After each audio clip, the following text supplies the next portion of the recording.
E agora que a gente já explicou, já falamos sobre rede compartilhada, agora nós vamos entrar em uma outra categoria de rede gerenciada e na parte mais de redes privadas. E a primeira delas, talvez das redes privadas aí, é a mais simples, mas muito interessante, né? Que é a rede isolada, né? O que é uma rede isolada? O nome já diz, né? Uma rede isolada, uma rede privada. Então, a rede isolada, ela segue mais ou menos, né, o seguinte diagrama, o seguinte layout, né?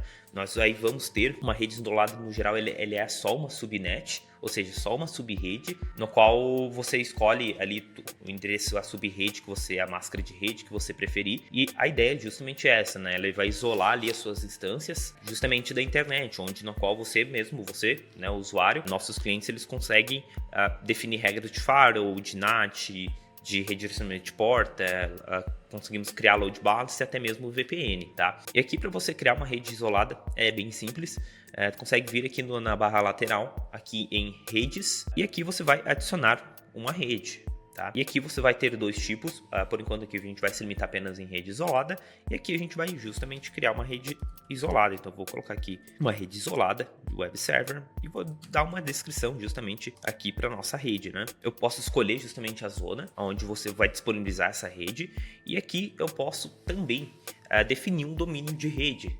Por que esse domínio de rede? Esse domínio de rede ele vai ter a resolução de um domínio interno, né? Onde você consegue justamente utilizar ele para suas máquinas internamente. Tá? Então aqui, por exemplo, vou colocar aqui um domínio de rede, vou colocar demo.local. Tá? Vou escolher a oferta de rede, por enquanto nós temos apenas uma. Então aqui, nessa parte de gateway, onde já determina justamente a nossa faixa de rede, né? Nossa faixa de IP. Lembrando, essa faixa de IP ela é uma faixa de IP privada, tá? Fica muito a seu critério qual subrede você utiliza, se vai ser um /24, enfim, vai ser um /27, fica muito a seu critério, tá bem? Eu vou criar aqui uma bem simples, tá? Vou criar aqui um 92.68.3.1, tá? E ele vai ser um /24. Tá? Aqui que você consegue determinar justamente essa máscara de rede, ok? Geralmente o mais comum é você utilizar redes, né, subredes de classe C, né? Mas fica muito aí a seu critério. Aqui o DNS você pode deixar em branco, ele já vai preencher. As instâncias sempre vão utilizar o próprio roteador virtual como o DNS dessa rede, tá? Mas você também pode especificar o DNS que for da sua preferência, ok? Aqui simplesmente eu posso clicar em OK.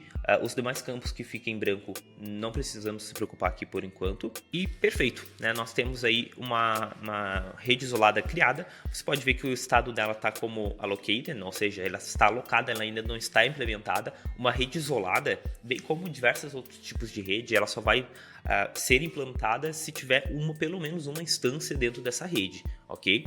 Então, aqui nós vamos agora subir uma rede, justamente uma instância, justamente nessa rede que a gente criou.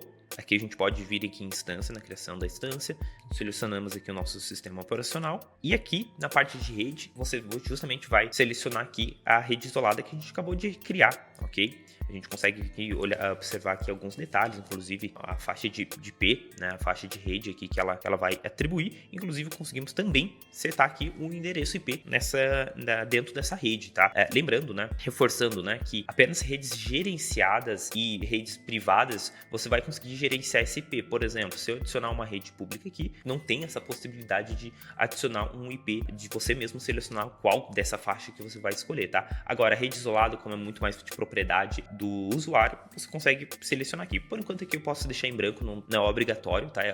O próprio sistema, a própria plataforma já vai atribuir de acordo com um IP, de acordo com aquela faixa, tá? Então deixamos aqui, vamos aqui e dizer que é Ubuntu.